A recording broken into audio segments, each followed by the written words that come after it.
안녕하세요. 대치동 빅마우스입니다. 자, 여러분들 지금 날씨도 춥고 또 원서 영역 준비하시는데 앞은 잘 보이지 않고 이런 상황이실 거예요. 그런 마음을 잘 알기 때문에 조금이라도 제가 도움이 됐으면 하는 마음에서 오늘 또 중경외시 경쟁률 하락 예상학과 입결과 지원자 수를 함께 들고 왔습니다. 61개 학과고요. 외대 같은 경우는 이제 좀 표본이 적다 보니까 용인 캠퍼스까지 가지고 왔습니다. 지금 현재 121텁으로 영상 업로드를 드리고 있습니다. 요게 이제 좀 페이스가 빠른 편인데요.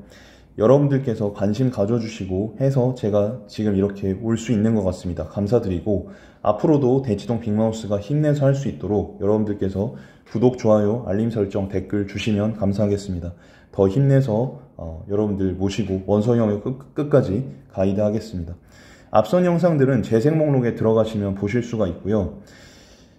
본격적으로 들어가기 전에 제가 안내 말씀 좀 드리고 가면요. 지금이 아니라 1월달 가셔서 정시 원서 영역 잘 하시고 1월달 가셔서 생각하셨을 때 조금 아쉽다. 한 번 더 했으면 좋겠다. 그런 생각이 드실 수 있잖아요. 근데 그때 가서 수능국어 때문에 수영탐은 그래도 좀 나은데 수능국어 때문에 걱정돼서 그냥 가야겠어 라든지 너무 아쉽지만 수능국어 때문에 어쩔 수 없지 라고 생각하시는 분들께서는 대치동 빅마우스를 찾아주시면 감사하겠습니다. 수능국어로 인한 변수를 최소화해서 여러분 자녀분들을 1, 2등급으로 안전하게 가이드 하겠습니다. 지금 현재 1월 시작반은 좀 마감이 됐고요. 워낙 소수로 진행되기 때문에 빨리 마감되는 편입니다. 지금 이제 2월 시작반을 모집 중에 있습니다. 그래서 지금 말고요. 1월달 가셔가지고 수능국어 때문에 너무 걱정된다. 이게 될까? 이렇게 생각하시는 분들 같은 경우는 저를 찾아주시면 감사하겠습니다. 그럼 본격적으로 진행을 해보겠습니다. 제가 원래는 퐁당퐁당 법칙이라는 걸 가지고 이제 보통은 하락 예상학과를 전해드릴 때는 이제 21학년도에 상승했다가 22학년도에 하락했다가 23학년도에 상승하는 패턴을 가진 학과들을 주로 선정을 하는 편입니다. 왜냐면 그래야지 23학년도에 상승하는 패턴으로 끝나야지 올해 하락을 할 테니까요. 그런데 이 중경외시 라인, 특히 중앙대 같은 경우는 이 패턴을 벗어나는 학과가 많아요. 그래서 제가 중앙대 같은 경우는 부득이하게 하락했다가 올라갔다가 하락했다가 올라가는 상승이 어느 정도 예상이 되는 학과들 중에서, 그러니까 왜냐면 이 올해 하락할 패턴의 차례가 아니고 올해 중앙대는 대부분 상승 패턴을 갖고 있는 학과들이 대부분이에요. 그래서 그 중에서 경쟁률이 그나마 낮을 만한 학과들을 제가 선별을 해온 거예요. 보통 막 6대1, 7대1, 8대1 이런 과들 빼고 여러분들이 점수 손해보지 않으실 수 있도록 4대1 내지는 5대1 초반대 예상학과들을 선정을 했고, 이 패턴에서 벗어나는 예외적인 학과들도 경쟁률이 4대1에서 5대1로 예상이 된다고 할 경우에는 제가 가지고 왔습니다. 그 점 오해 없으시길 바라면서 제가 오늘 제시해드린 이 학과들은 여러분들이 좀 챙겨두셨다가 캡처를 해주시던지 메모를 해주시던지 하셔가지고 활용하시면 좋겠습니다. 진학사, 모의고사 지원하실 때 이런 과들 위주로 한번 모의 지원해보시고 표본 분석해보시면 진짜 도움이 많이 되실 거예요. 자, 먼저 중앙대 독일어 문학하고 러시아 문학은 올해 이제 하락이 좀 예상되는데 왜 그러냐면 3년 연속 지금 경쟁률이 올라가고 있거든요. 이게 교차 지원에 대한 그런 두려움이 반영된 것 같은데 사실은 이렇게 3년 연속 상승을 할 경우에는 올해는 소폭 하락하는 경우가 있거든요. 그래서 참고해 주시고 국어 국문학 같은 경우 보시면 올해 역시 약간 상승할 것 같지만 5점 몇 대 1, 5점 초반대 경쟁률이 예상돼서 갖고 온 거고요. 영문학이랑 철학과, 역사학과, 심리학과도 5대1 정도의 경쟁률이 예상돼서 가지고 와봤습니다. 계속해서 중앙대 물리학과, 화학과, 생명과학과, 수학과, 화학공학과, 기계공학부 같은 경우도 이 퐁당퐁당의 법칙까지는 아닌 것 같은데 규칙이라고는 확실히 말씀드릴 수 있을 것 같아요. 이 규칙에 근거해서 올해 5대1 정도의 경쟁률이 예상되기 때문에 가지고 왔고요. 그 외에 일본어 문학, 중국어 문학, 유아교육, 영어교육, 산업보안학, 자연 같은 경우가 4대1에서 5대1로 예상이 되고 조금 덜 한 거예요. 이 정도 학과들이. 그래서 참고해 주시면 감사하겠습니다. 그 다음에 이제 경희대 경쟁률 하락 예상학과를 말씀드릴게요.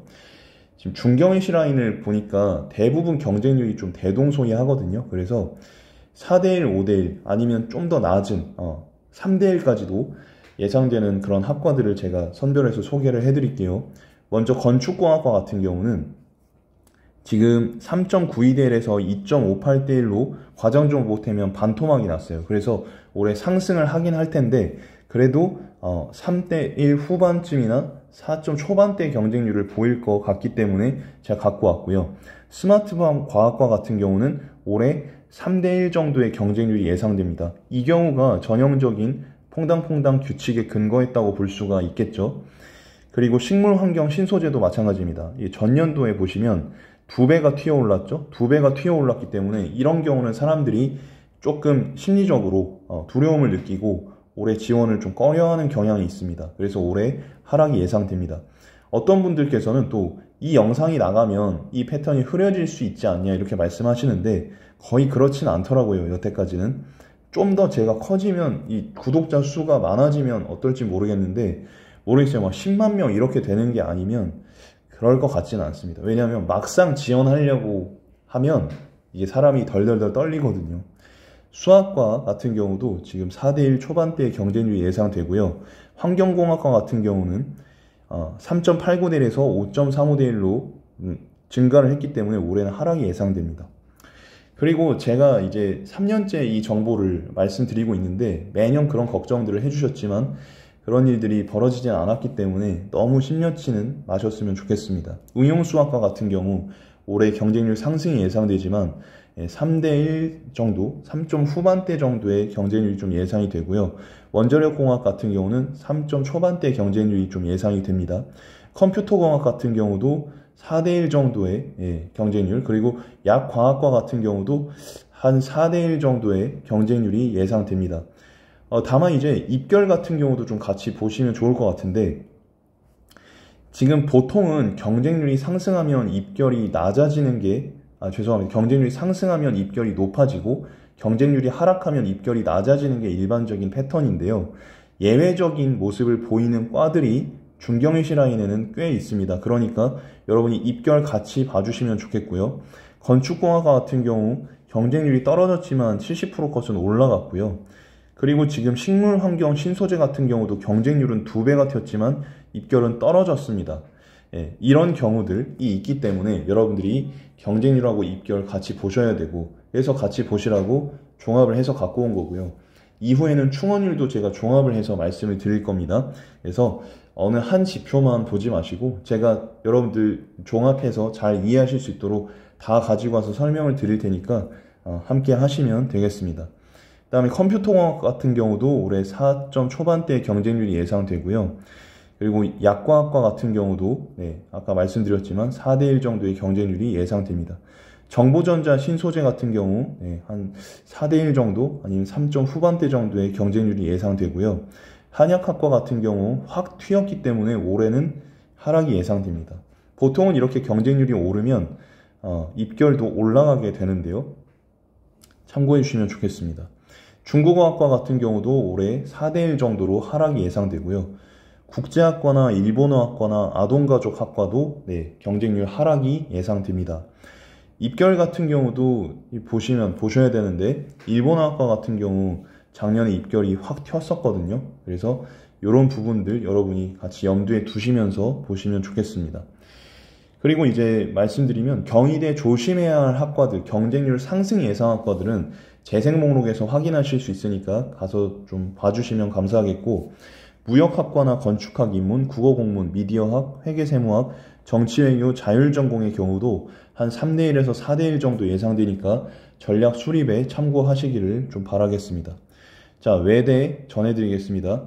외대 같은 경우 지금 캠퍼스를 중간에 제가 명시를 했습니다. 그러니까 착오 없으시길 바라고 지금 랭귀지 앤 트레이드 학과까지가 서울 캠퍼스입니다. 그 이후에는 용인이니까 참고해 주시길 바라고요.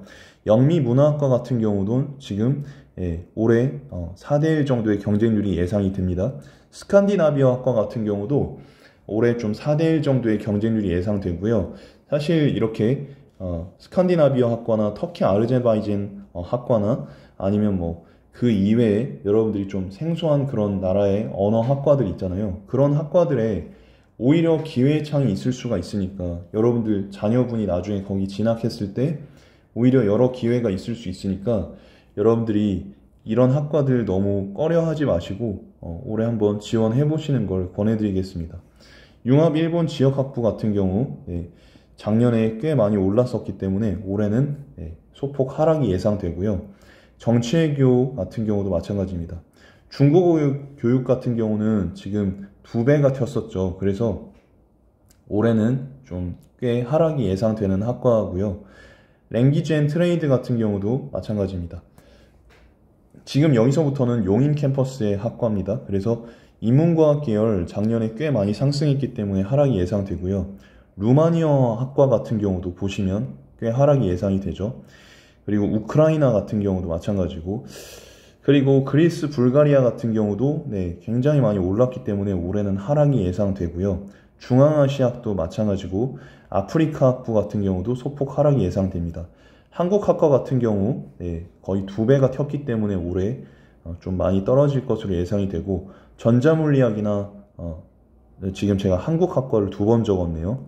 그리고 이 73.67이죠. 죄송합니다. 전자물리학 같은 경우도 꽤 많이 올랐었기 때문에 올해 하락이 예상됩니다. 그 외에 랭귀지 앤 디플로머시 학과나 일본 언어 문화학, 페르시아어 앤 이란어 학과 같은 경우도 3대1에서 5대1 정도의 경쟁률이 예상되니까 참고해 주시고요. 자, 끝으로 서울 시립대 전해드리도록 하겠습니다. 지금 시립대 행정학과 보시면 경쟁률이 작년에 조금 떨어졌어요. 그래서 올해 오르긴 하겠지만 올라봤자 다른 학과들보다 경쟁률이 좀 낮은 편이니까 여러분이 참고하시라는 말씀 드리고요. 철학과 같은 경우는 작년에 조금 올랐었기 때문에 올해 하락이 예상되고, 세무학과 좋은 과죠. 3대1 정도의 경쟁률이 예상되고요. 경영학부 4대1 정도의 경쟁률, 자유전공학부 5점 몇 대 1 정도의 경쟁률이 예상됩니다. 도시사회 4점 몇 대 1 정도의 경쟁률이 예상되고, 화학공학과와 건축공학 전공, 교통공학과 같은 경우는 3대1 정도의 경쟁률이 예상됩니다. 그래서 여러분들이 입결 같은 경우도 제가 옆에 명시를 해놨으니까 같이 좀 보시면서 참고해 주셨으면 좋겠고요. 자, 마지막 페이지입니다. 오늘 제가 좀 빠르게 끌고 오고 있습니다. 자, 시립대 환경공학부 같은 경우도 3대1이 예상됩니다. 70% 컷은 소폭 상승한 그런 모습을 보여주고 있고요. 물리학과도 3대1 정도가 예상되고요. 조경학과 같은 경우도 3대1, 3점 후반대에서 4점 초반대 정도의 경쟁률이 예상됩니다. 그리고 생명과학과 같은 경우도, 토목공학과 같은 경우도 4대1 정도의 경쟁률이 예상되고요. 융합응용화학 같은 경우도 작년에 꽤 많이 올랐었기 때문에 올해 하락이 예상됩니다. 다만 융합응용화학 같은 경우는 경쟁률이 꽤 많이 올랐지만 입결 자체가 많이 내려갔어요. 지금 토목공학과도 마찬가지고, 그래서 이런 경우에 여러분이 좀 참고하셔서 지원 전략 수립이 필요하고요. 수학과 그리고 공간정보공학 요 과들은 3점 몇 대 1 정도가 예상이 됩니다. 통계학과 같은 경우는 4점 몇 대 1 정도의 경쟁률이 예상이 되고 있습니다. 그 외에 제가 이제 표에다가 모집 인원 그리고 지원자 수도 이렇게 써놨거든요. 그러니까 여러분들이 캡처하셨다가 참고하셨으면 좋겠고, 혹시 너무 빨라서 못 보신 분들을 위해서 역순으로 다시 제가 페이지를 넘기고 마치도록 할 테니까요. 필요하신 분들은 캡처하셔서 사용하시면 되겠습니다. 이렇게 한눈에 담으실 수 있도록 체크를 해놨고요.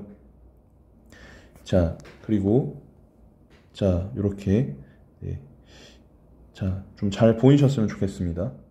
이렇게 하고 중앙대까지 이렇게 보여드리고 오늘 영상 제가 마치도록 하겠습니다. 대치동 빅마우스가 여러분들 원서 영역 끝날 때까지 계속 함께 할 거고요. 여러분 모든 게 다 잘 되실 겁니다. 끝까지 응원하고 있겠습니다. 다음 영상에서 또 좋은 모습으로 찾아뵙도록 하겠습니다. 감사합니다.